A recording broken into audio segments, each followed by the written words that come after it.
All right. We're cooking with gas. We're live again for another AMA. Welcome to our viewers.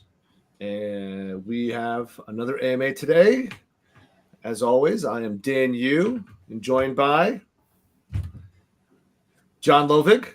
How are you, John? Hello, doing well. And Aaron McKelkey. I was going to say, he pointed at you first, so you got to be the first intro. That's true. Well, welcome to the audience for joining us today. We're back with another AMA to answer your questions about jobs and job search. And we'll kick it off with some job trends, as we always like to do. So just a few days ago, right, the new tax on H-1B visas, right? Mm-hmm. I think that'll create some disruption in the tech hiring. I think there's going to be salaries. I think salaries are going to go higher, right? Because there's going to be a smaller pool of candidates to attract from. What do you think, John? I don't know what to expect, to be honest. I don't know how long that is even going to take effect. Who knows? It feels like tariffs, they're on, they're off. I think it will disappoint some of the fans or some of the people who've been paying visit to the president, where, hopefully they were hoping to not get some of these types of things through. Yeah, I mean, I would imagine it might help inflate salaries, but I'm not so sure, just given that we're in an inflationary period right now, that companies will want to bring on somebody for an inflated salary. So it would have to be a really in-demand position for that. Got it. Any thoughts around, now we're into Q4, right? And Q4 is typically the best time. We're about to be in the Q4. about pretty much we're there, right? I mean, and this is the best time to look for a job, right? And we've talked about this before, but John, maybe talk to the audience, tell the audience why we believe that.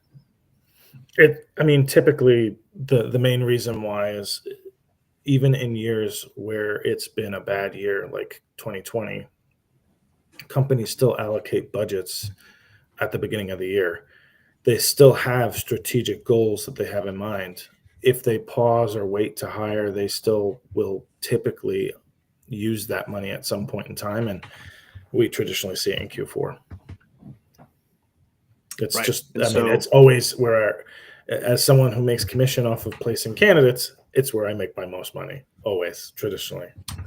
Yep, absolutely, right. And it's the use it or lose it, and hiring managers, still have goals to hit as far as their own personal KPIs, and so they need the staff to try to achieve it. And you might as well look at the numbers that you have to hit budget-wise too. And so they have to get that straightened out before the end of the year. And so, Aaron, any thoughts from you on some of the recent job trends that you're seeing? Well, I was going to ask you, Dan, first. Do you think there's any sort of a synergy or confluence between the two things that John was discussing with the H-1B visas and it being the hot hiring season? What's your anticipation of these last 3 months of the year, knowing that both of those are kind of at play at the same time? I think some companies will actually preemptively give raises, right? Since they know that that this is the hot hiring season, right? And if they want to retain talent and make sure that they're not getting bit by somebody leaving for a bigger salary, I think bonuses might be bigger, or they might give raises or give visibility to a raise come Q1. I think retention is a big problem right now, especially that it is so hard to find a job, right? It's really a demand-driven market right now, and so if somebody's got an opportunity to leave and get a bigger bump, they're going to take it. and I think companies know that. So, Well, I would but venture to say it's only demand driven depending on what you do. that's And true. if you look, my favorite thing to gauge the market is what kind of recruiters are being hired right now. And Right. there's been about 1,000 job opening spike in recruiter hires open right now. And a lot of them are tech recruiters. So something's going to happen. A couple things that we didn't talk about, but I bet a lot of companies are going to then, if they can't hire H-1Bs because they don't want to spend $100,000, they'd rather spend 25,000 or 50,000 on a recruiting fee to find someone who doesn't require an H-1B. Right. But one thing a lot of people don't realize, and I can't stand that I hear this, especially coming from people who are using it for politics, is the H-1B process does not take advantage of international talent, because part of the process of obtaining, being able to sponsor an H-1B means that you're actually offering a market rate salary. That's part of the process for being allowed to sponsor an H-1B. That's right.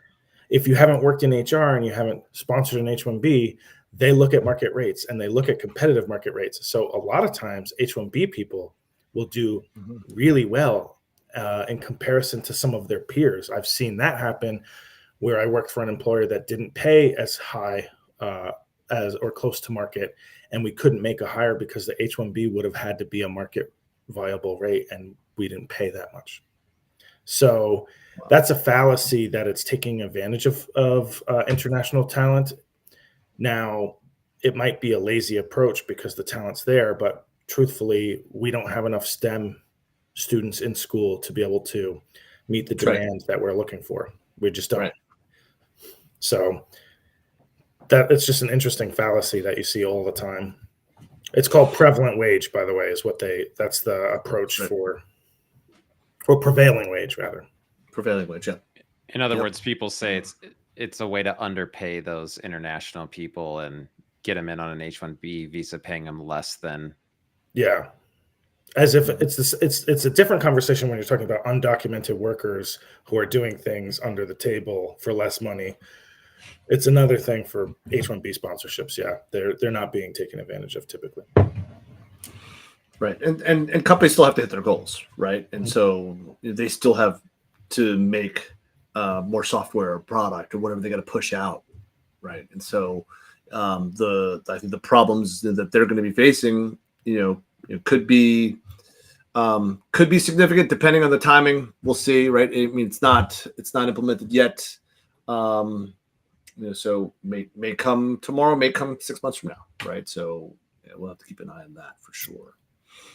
One thing, if you are listening, throw a question in the comments. We'll answer. I will say I don't think we're on LinkedIn Live right now. I think we are, though. I joined it on my other machine, so I do see us there. Oh, it's so hard to find. It gets buried, I think.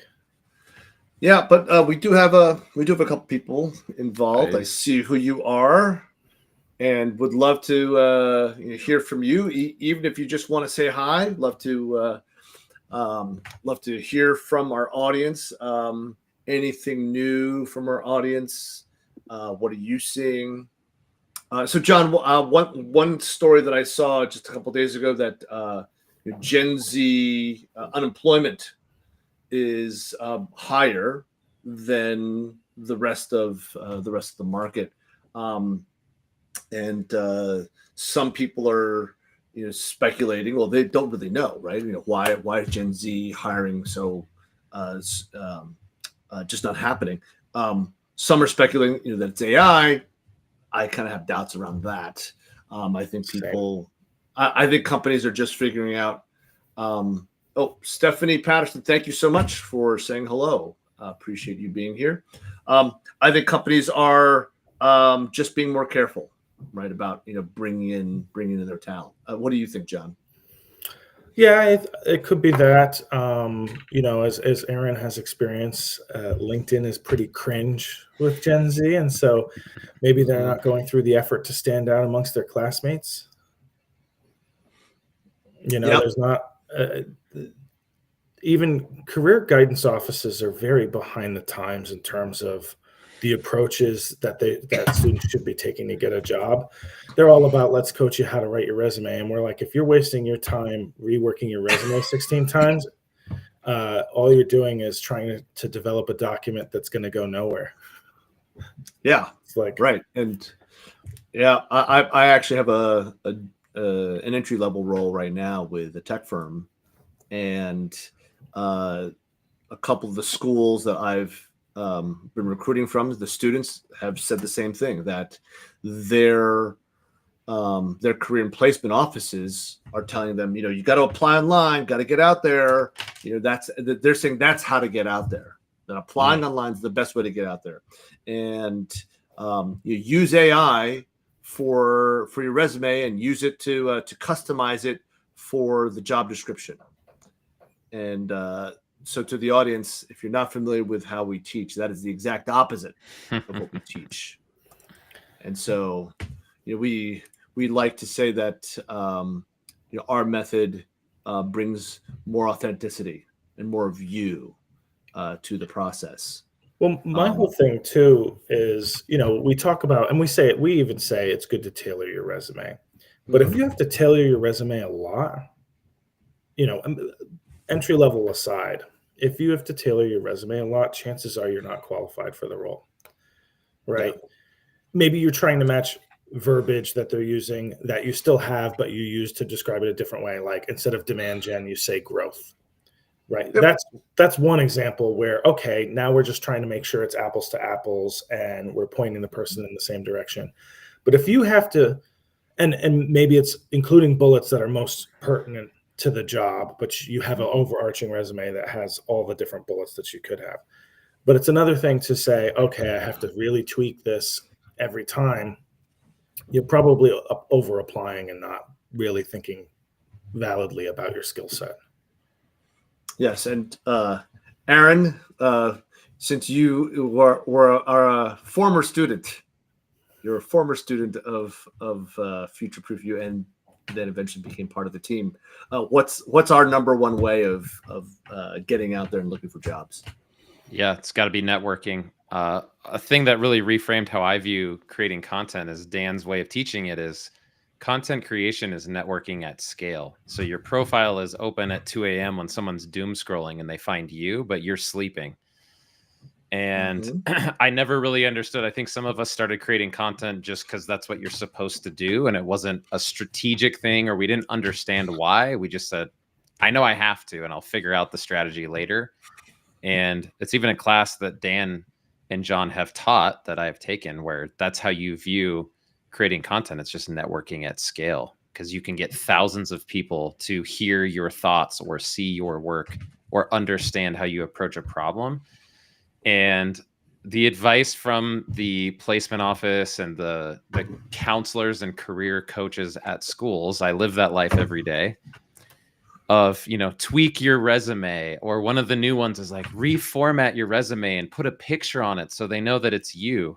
No, do not. No. And it's no picture. I'm trying to rage bait you guys a little bit because I know it's not just unsound advice. The experts who actually live in this world cringe at that and say, actually, that's the opposite of what you should do.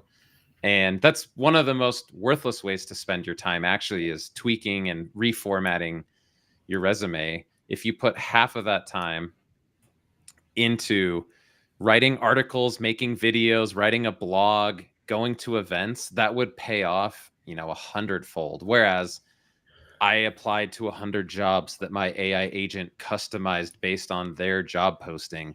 Feels like you're doing something, but it's like taking full court shots. You're just not going to make any of those, but you're going to be busy and it's going to feel like you're doing something, but it's totally futile. I think too, it's hard for people to understand that kind of payoff because again, it's a long tail approach. And, Mhm. you know, no, if you need a job today, creating content today isn't likely to get you that job unless you're a maniac and like are also hyper networking.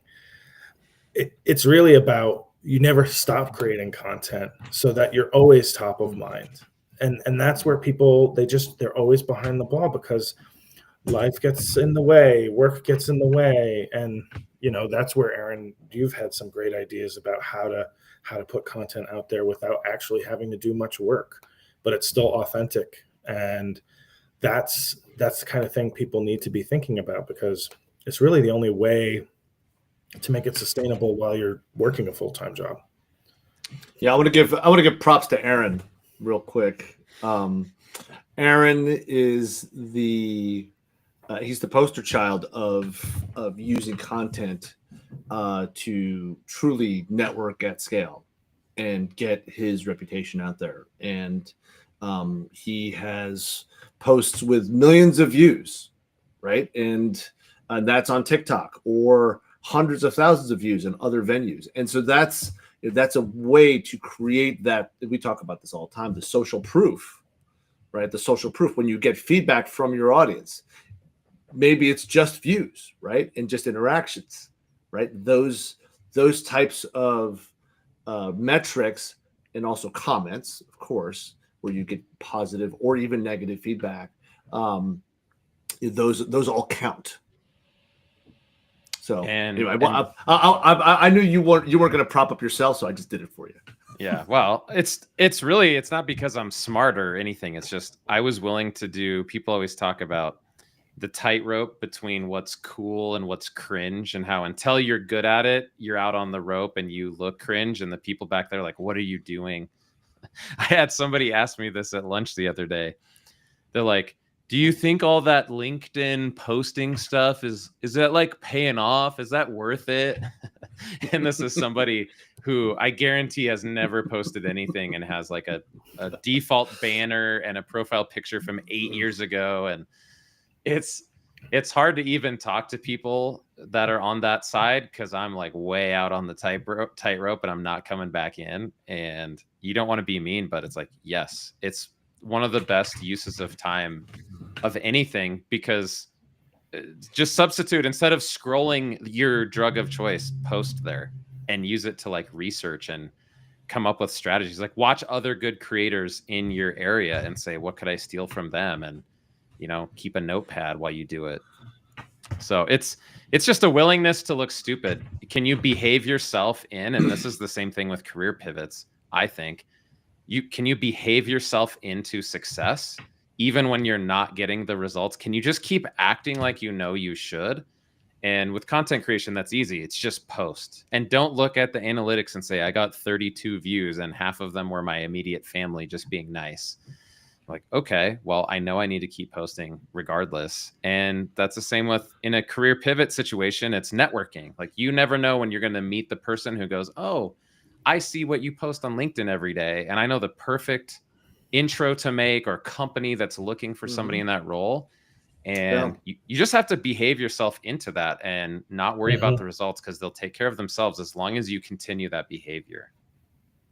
Yeah, I met a chief product officer at my local bar the other week. Like, and it's like, hey, let's stay in touch. You like med tech? Me too. Cool. Like, yeah. Where you meet people, you just have to be open-minded and do it. Yeah, and the important part is to do, right? It's just do it. Don't worry about how you're going to look. Do it. You be plus and fast. I think a lot of people, Aaron, they're concerned about making the post perfect, right? So that they can take that first step out of onto the tightrope.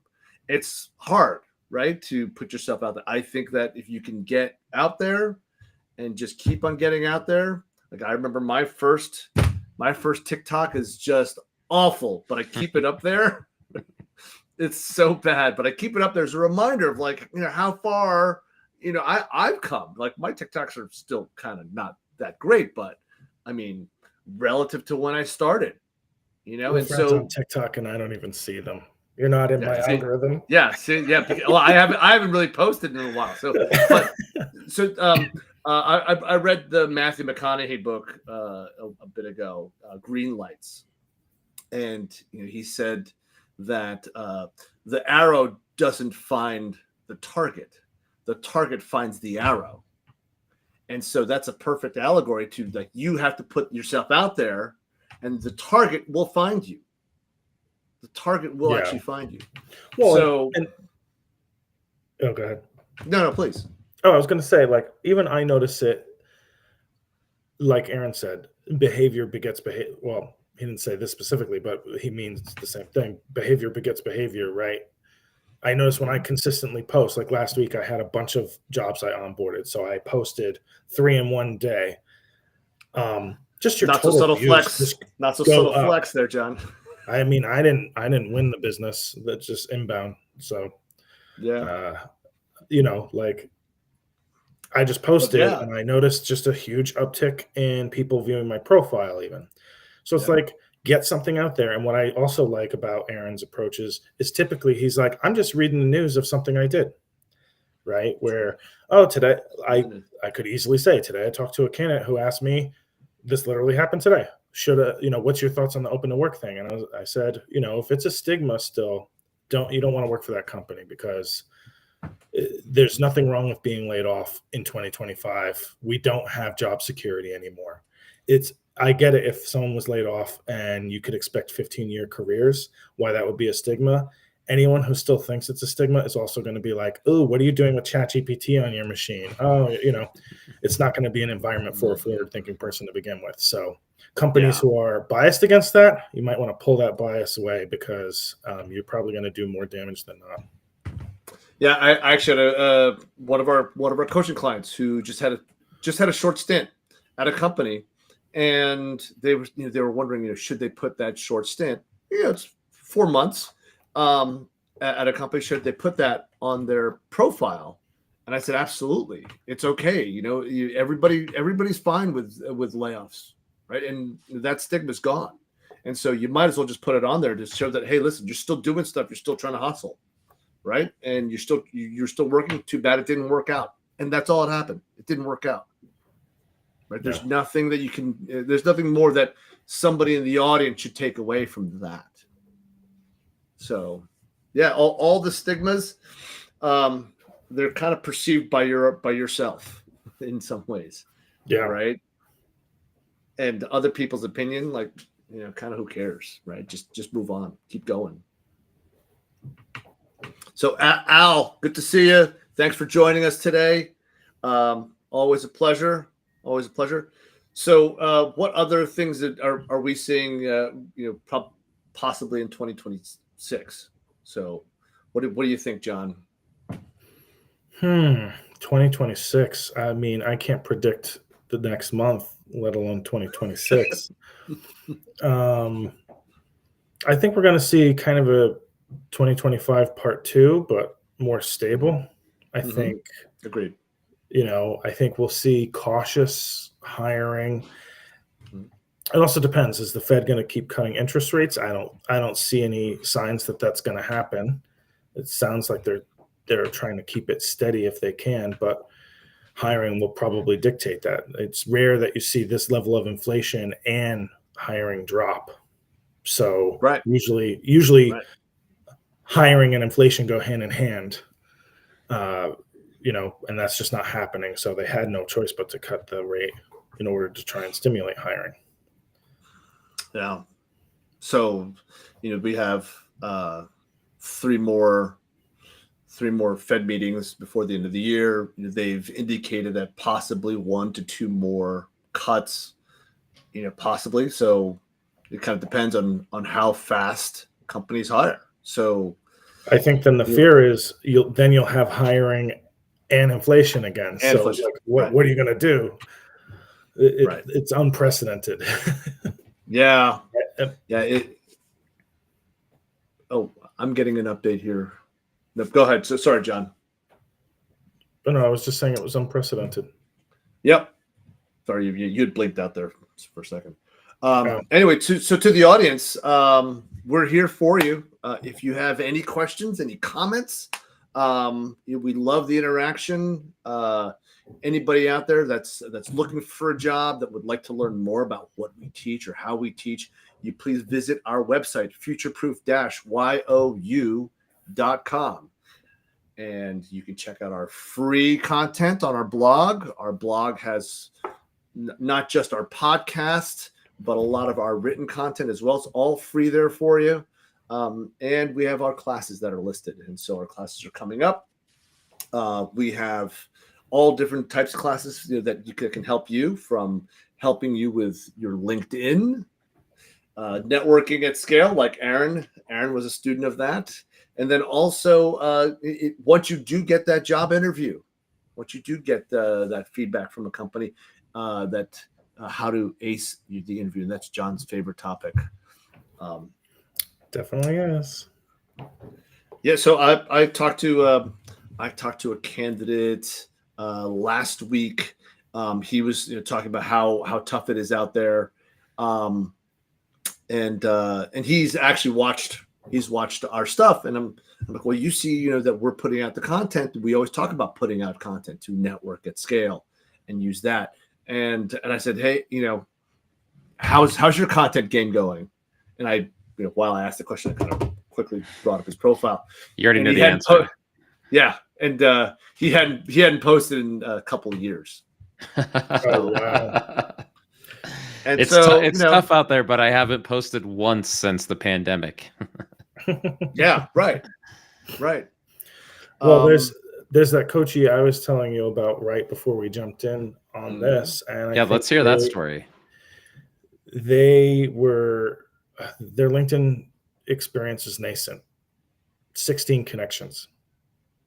And we had worked together years ago with a big company where you probably should have 16 connections from the department we worked in. Okay. So, because it was a department of like 28 people on one floor. And so they had been unemployed for about not a year, but like now it's almost a little over a year. And they grew their connection base up to like 200 plus. Started networking in person, started going to online courses and things, posting about the courses, commenting on people's notes or posts and everything, and got approached by a recruiter for a job, and got that job. It's part-time, but allows them, they're in the career pivot as well. So this is more akin to what they used to do. Part-time allows them to continue. They're also volunteering to try and volunteer into the pivot, right, to build that social proof. Yeah. And so, yeah, I don't know. We can't necessarily attribute, creating content, but more activity on LinkedIn begot a recruiter response for sure. And so a message, and ended up being perfect. So, yeah, very exciting to start on Monday. Well, you guys tell me, because this is what you do for a living. What's the difference from the recruiter's perspective when you see that profile with 16 connections and just blank versus the person who really has the same skill set and experience, but they have a couple hundred, they've been posting at least weekly, kind of interacting? Like, what's the difference from the recruiter's perspective when you pull up those profiles? I'll be honest. I don't care how many connections you have on LinkedIn. Yeah.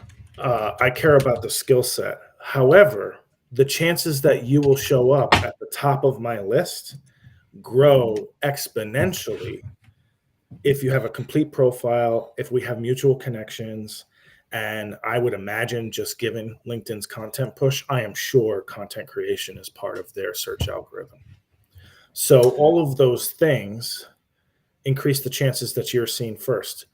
If I'm looking to fill a role, I'm not going to look at thousands of profiles to get to a role. I'm trying to try and filter down to about 200-300 so I could reach out to like 40 or 50 people. Mm-hmm. You want to be in that top 50, and that's hard to do if you don't have a complete profile. And again, the search also takes into consideration things that we don't even see in the profile. So you might post about something or have a hashtag about project management or product design that will pick up that I don't necessarily see, but will increase the chance that you're higher on my list. So that's the goal, is you're trying to just be as high on the list as possible. Right. Well, and frequency of mentioning those skills, right? I really want to pound this, with the audience. You got to mention your skills, and you got to mention them frequently. And so you sprinkle those keywords, those skills keywords, in their different expressions, right? So project management or agile or scrum master kind of all mean the same thing, right? To the audience, because the audience matters more than what you think. And you got to sprinkle it all over your profile, because frequency matters. Well, what people aren't thinking about is, if I'm looking for an agile practitioner, I will put in a search. We use Boolean a lot, right? I'm using agile or scrum or CSPO or CSM, certified scrum master, all those things to try and get to breadcrumbs of agile experience. Right. And one of the tricks that you guys teach in the LinkedIn Quick Start Guide is put in the acronyms and abbreviations as well as the full spelled out term version, which also increases frequency. But then if someone was searching for just CSM versus spelling out certified scrum master, you're going to check both boxes. I mean, that's one of the pro tips that has stood out to me. When I saw that, I was like, yeah, that doesn't sound like a crazy thing, but I had never thought of doing that myself. Yeah, and also it's when you use the acronym only, right? You're one or the other. You then only are getting seen by a recruiter that only uses the acronym, right? And so that's what Aaron's talking about. It also happens when people talk about their degrees, their college degrees. So, John, we had that big search a few months ago, right? And had to be a master's for some of the roles, had to be a master's degree. And so, how do I search for master's? So you look up master's, but a lot of people didn't come up, and so then I had to look up like M.A, right? .ed or something, right? Or like for that's right. So, and I used you as an example, but like there were some that were like bachelors, and so it's like B.SCI, right? Bachelor's of Science. You got to spell that out, right? Because you don't know what the metric or the search term or the Boolean search term that we're using, right, or the recruiter's using to get out there. Yeah. I will say, though, Dan, there is LinkedIn creates a cascaded filter for that. So it captures masters and masters of science. I saw it firsthand that it didn't do it.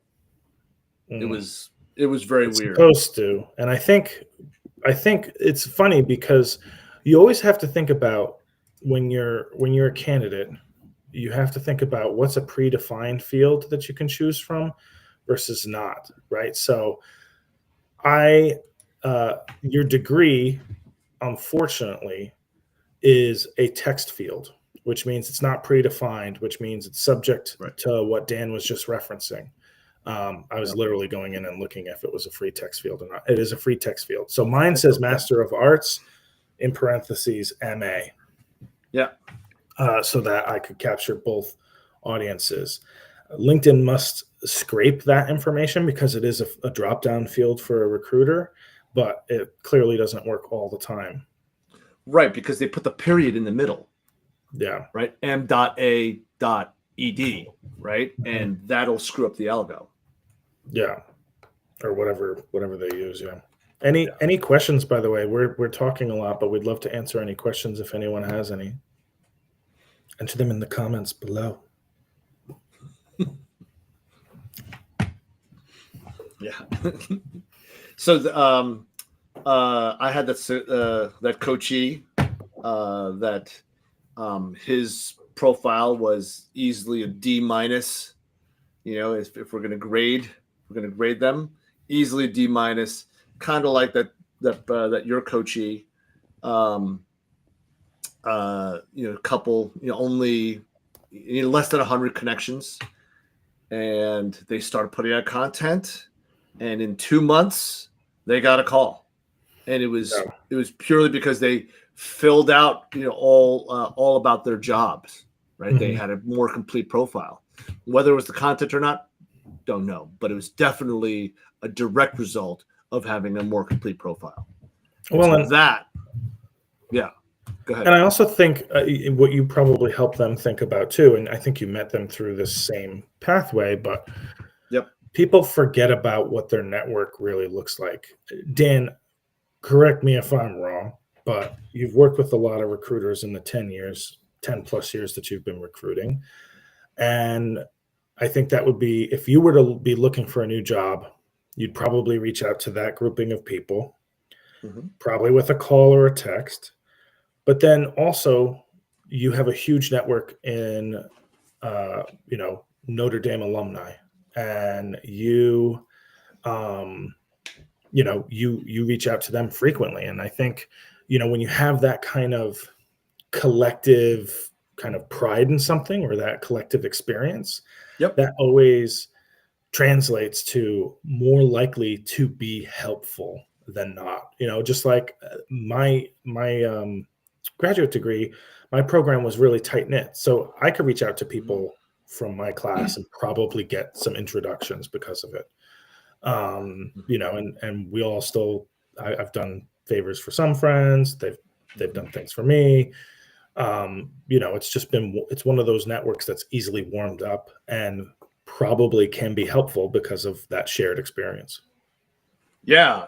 And it's not just, you speak about shared experiences. So it doesn't have to be college, right? Or a grad school thing. It can also be from a company that you all worked at, right?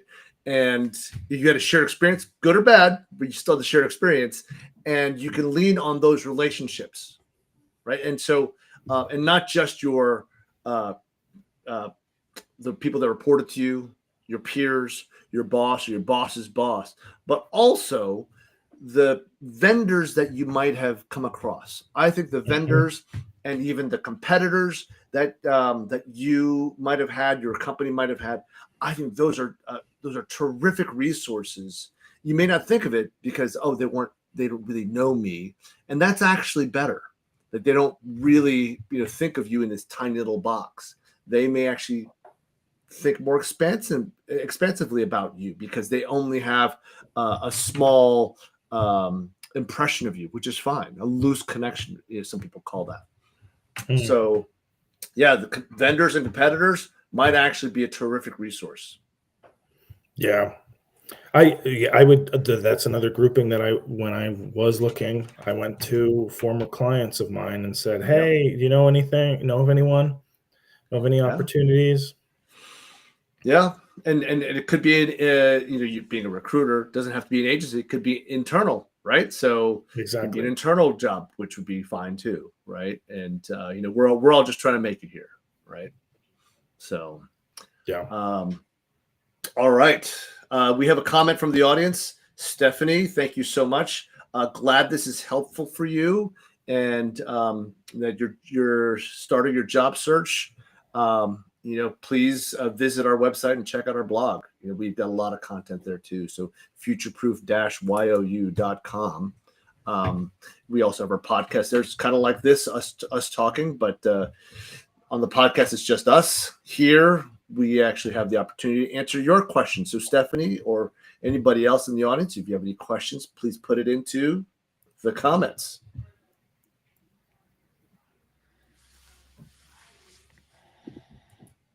What's step one for somebody like Stephanie who's just starting the job search? So they're, at home on a Tuesday going, okay, I got this huge mountain to climb. Where should I start, Dan? What's step one? Think about multiple directions of where you might want to go. Right. And so I think a lot of people think about, I'm going to just stay in this industry that I'm in. I'm a teacher. I'm going to stay in education forever. Right. And sometimes, maybe you got to step out of that. Right. We know somebody actually, right, who was a high school principal. right? We know somebody who was a high school principal, and they made a massive pivot. Now they're selling educational technology, which is just boom. It's awesome, but it's perfect because they understand. Oh, okay. Stephanie Lynn Patrick, go Irish. Awesome. Thank you. But they understood the client journey, right? So they could speak to the buyer's experience for educational technology, and boom, they got the job, right? And which I think is that is one of my favorite success stories for our school, right? That here's this person who had a career educator, and then all of a sudden they're working for an ed tech company. Yeah, I mean the difference, the challenge, the thing with the career pivot is people always have to you have to go deeper than just what's the job requirement. It's now you've turned yourself into a marketer. You have to connect the dots for the person way more, and you usually have to find the type of advocate for you that has some real power in the decision-making process, because they need to see the big picture. Yeah. And it's not always clear. Yeah. And so we've talked about exactly that, right? That you have to be clear about where you want to go, right? That's the first thing. So what we teach growth industries. So think about growth industries first and last. Any industry that's kind of mature, we don't really recommend that, because there's opportunities to have multiple roles, especially if you have different skills. So Aaron, to your question, number one is think of growth industries. Step two would be take your skills, right? Everybody's got transferable skills. Everybody. You just have to define it in the verbiage of, this is marketing, in the verbiage of your target industries. Right? So think about how your target industries talk about your skills and use those words. Well, and then this is where the social proof thing has to come about, right? Is if you're not constantly speaking about it in some way in your digital footprint, then it's not going to matter, right? Then it just sounds like you're trying to make a pivot for pivot's sake. You need to have that discipline of going through that. My personal thing, as Dan said, definitely, Stephanie, you want to be thinking about what is it that I want to be doing next? What will really set the trajectory of the next few years of your career based on what's going on now? And then before you do, I wouldn't even touch your resume. First thing I would do is network with the people that you know. And, we always say, when you're getting ready to write your resume, have some ideas with people, have some conversations with people about, oh, hey, I'm thinking about my next move. I'm trying to figure it out. They'll sit there and they'll say, you know what you'd be really good at? Because they're thinking about a skill set that they saw in you that they don't have or that isn't common. And they'll give you ideas that might actually present solutions for you that make sense. And then also potentially be advocates for you in your search. Yeah. And they'll be able to express your skill set probably in a different way than you thought about it. Right. Or think about it within their context, which is how usually people think, right? So, your skill set is this, and you'll say, wow, I never thought of it that way, but it's from their perspective, right? So doing those 360s is helpful. It reminds me of, I think this is a good example that's just easy to understand for most people is when I was in graduate school, right? I'm a psych major. I studied psychology. As part of our grad programming, we had statistics.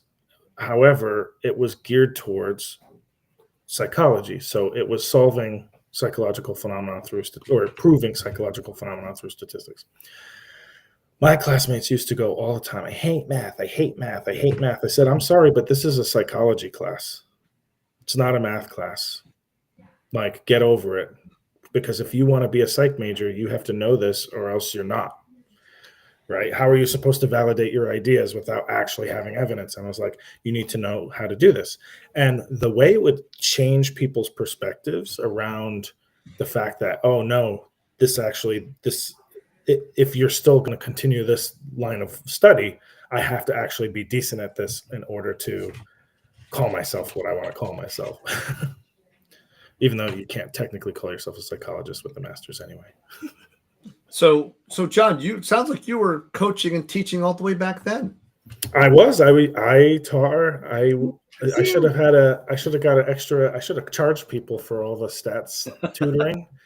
And then I was laughing the other day because not all of my professors were really hard, but my organizational behavior professor and my consulting professor, same person.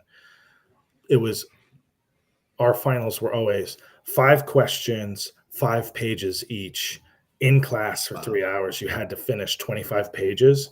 And he would say, and now granted, it's a blue book, but you don't know he'll tell you the broad range of topics. But I used to create a study guide and I would circulate it with just my closest friends. And then everyone else heard about it. So I just printed out ones for everyone in the class and they were like 25 pages, but I would turn everything into an acronym. So all the concepts I created, all these acronyms, and people will be like, I can't remember any of them today, but people will be like, BOGO, am I right? I'm like, now what's that mean? And then they'd say it and they're like, oh yeah. Yeah. Well, using those tools is great. And a great example to layer in the technology and the AI, because John didn't have this when he went to college, because we went about the same time. I was thinking about how good I would have been then. Can you imagine having Notebook LM? So let's say with the career pivot, Dan is saying you have to learn to speak the language. You have your skill set, but maybe not in a design context. Like you don't know the terminology, the acronyms. What I would encourage people to do, and I've done for myself, is take some good sources. So those could be YouTube channels, blogs, creators on LinkedIn who speak the lingo you're trying to learn. Put that stuff into Notebook LM or your AI model of choice. It doesn't even matter. And just ask it, how can I take this skill that I've done in this industry and recontextualize it into the one that I'm trying to go into? And even if it's just learning acronyms, you can get flashcards and say, like, what is GTM? I don't know. I'm an educator, but I'm going to go into marketing. So I keep hearing this, like, what is it? And you can use those tools instead of writing your resume for you, which ensures that they're exactly average and don't stand out. You should use them to learn how to reframe how you see your skill set or speak the language of the world you're trying to get into. Yeah. I spoke to a candidate advice. I spoke to a candidate today who validates their approach with AI. So they'll say, I'm trying to do X, Y, Z. Here's my thought process. Here's my argument for it. Here's how I'm going to navigate the executive conversation around it. What pushback would you give me? Or are there counterpoints that I should know about? And uses it to prepare conversations around influencing others. Yeah. Which I think is really content vibes. I had to update that since I saw you have one. So that's great. That's a great example, and it just goes to show that we're all in marketing and we're all in sales, because that technique actually is a sales technique that I learned and I taught to my sales teams. We called it the kill sheet. Mm-hmm. So you have to create your own kill sheet and then you have to practice it, right? Yeah, they call them battle cards now, I think. Battle cards, yeah. So, but we would, I would make my salespeople create, this big kill sheet of all of the potential negative feedback and comments, and I took it and I'm like, all right, great. Now I'm the bad client, and I would pretend to be the bad client, and we would role play that stuff. And so that's terrific, John. That's awesome. Use the technology available to then play the devil's advocate. It's great. Yeah. And in my world, we call that red teaming. So somebody has this plan or this idea, mm-hmm. and you always have the person on your team who's a negative Nancy and they're a pessimist. And you go, how can we harness that negative energy? You have to get up and pitch it in front of them, and they just poke holes in it, come up with all of the complaints and shortcomings and objections that you might hear. And another way, if you want to work in some AI, is take the transcript of all of your meetings, like John does this, and say you have all these Google Docs in your drive, and say, find all of the objections, or what thing that I've had to repeat the most. Because I get asked this, let's say you're John and you're coaching candidates for interviews. You're like, I say this thing 12 times a day, according to my transcripts. Okay, sounds like I need to write a newsletter about it. Sounds like I need a whole content series where every Tuesday I post about that thing. And you can use AI to hone in on what that is. Well, and I ask candidates all the time, how are you using AI, right? I could create a piece around how candidates are using AI, because now all my calls have linked to my Perplexity, and I could just use it as my own personal content engine. We have a question. Yes. So what happens if you try to succeed to make a career pivot, but then you fail because your skills aren't aligned with your new destination? I mean, off the top of my head, continue to build your skills. If that pivot is worthwhile, find the gaps that the first thing you have to do is identify what the gaps were and why. And then you have to evaluate, did you know those gaps existed before joining or attempting, right? So, did you know that was going to be a gap when joining or not? And if you did, then next time you have to be better prepared for that. If you didn't, you have to be prepared to find out where those gaps are before you join a company, right? Because you need to know if there's alignment. So are there questions that you could have asked in the interview process to really hone in on whether or not you were going to be missing something that was important? Now, sometimes we could join a company, and if you have the potential and you can learn it quickly, then you'll navigate that anyway. There's so many people out there who fake it till they make it and then actually make it. It's not convincing people. I've heard of the trend where people now just lie on their resumes, get the job, and just do the job, because a lot of times company requirements are kind of BS. Most people can do a job in their discipline. There's no reason, Dan, you couldn't recruit for anyone, but companies will look for specific recruiting skills, right? Or backgrounds. No, I need them in a high volume startup. Dan's worked with how many high volume startups? And right? 12 years hiring for AI startups. Right. Oh yeah. That's the other thing too, right? Like the unrealistic, just hilarious sometimes. Well, AI startups have been around for 12 years. It's just when we talk about AI, I think everyone just sees generative AI and agentic AI as being the ones, and that's where it's a fallacy. But those models have been being built for years. Yep. So it's not like they didn't exist. We didn't know about that packaging until they finally went live with it.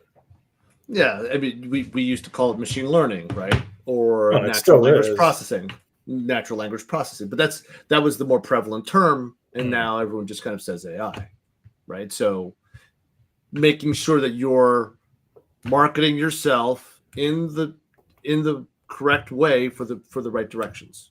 Yeah. Right. And just you just have to, I find in any instance, the most important thing to have in a job search and or career pivot, just thinking about your career in general, it's self-awareness. What was I lacking? And don't Eeyore it out. Take this as the learning situation that it needs to be, not it's a stepping stone to what's next. It's feedback. It's not a wall. Yeah. Right. It's a speed bump. So yeah, I want to get your guys' take on a couple technology things so I can feel like I contributed more than just a pretty face on this.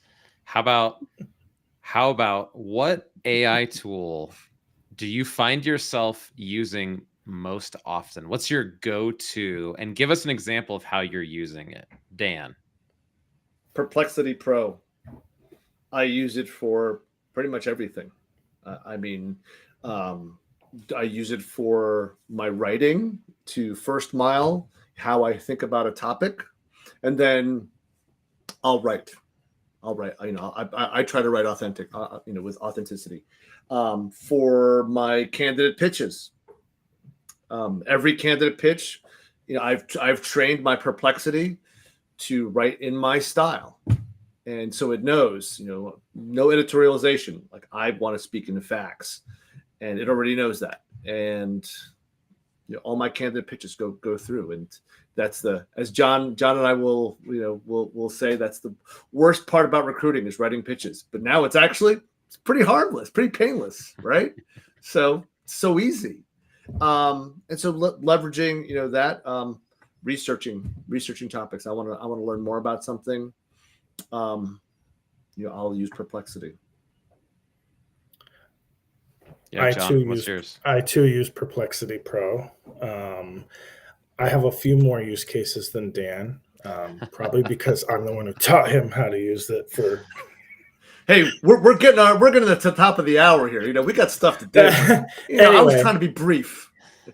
I have an AI note taker. That's true. Created a connection between the AI note taker and my Google Docs, and then Perplexity can reference Google Docs. So all of my calls, any kind of use case I could think about that involves a conversation, is accessible. So I do it for very detailed meeting notes, just because I like certain parameters to be included. So I have it be as detailed as possible. I have it for candidate write-ups, and I have a couple specific use cases now with a client that actually has like 8 screening questions I have to ask. So I trained it on those write-ups specifically as separate spaces as well. I created 3 different tasks. One, to do news research about tech startups that got funding, that I get a daily digest of. It now connects to Outlook. So I have a daily digest of, it will tell me when someone hasn't accepted my meeting invite, so I can go back and make sure that they got it and that they're still going to meet. Because I identified a few weeks ago a lot of times where my calendar was booked, but then people didn't show up, and it turned out it went to spam. So a little follow-up engine for myself. And I also have it give me a meeting digest of who I'm meeting any day, and try to guess the LinkedIn profile of the person. I'm trying to get it a little bit smarter so that it's the right person. But when it is right, it's usually pretty good. I'm hoping I can find a way to get it to use Comet to actually look at who responded to my emails. And so I'm trying to figure that out. If we had more than 3 minutes, the next question, which we'll save for a future AMA, is let's talk browsers, because you name dropped one there at the end, but we don't have time to do that well. Comet. It's so good. Comet. It's so good. Comet's the best. Well, you have the most use cases, I'm sure, Aaron. I was curious what yours are, because you guys are doing real work. A lot of my stuff I'm just playing around with and experimenting for now, but if nothing else, I think something that's starting to shift is people are saying, I don't know how to use AI to do that, versus 6 months ago, I heard this all the time. AI can't do that. AI is bad at this. And at least in my circles, and that's even with students, like my own kids, I'd ask a 5th grade or something. He's like, I'm sure AI can do that. I just don't know how yet. So that's the type of mindset that it takes to find an answer. Is like, well, be curious and go look it up and experiment. So yep, that's it. All right. It's an interesting time for sure. All right, well, thank you to the audience. Great interaction today with the questions and comments. This has been FutureProof Use AMA. We're here we try to be here every other week or so. But we have our new classes coming out, futureproof-you.com. Please go to our website and check out our classes, and go Huskies. and then also you check out our blog. We have a ton of content there. So if you're not ready for classes, we have a lot of stuff there for you too. Any other final comments, gentlemen? Nope. All right. No, nothing from me. Have a great day, everybody. All right. As always, a pleasure, gentlemen.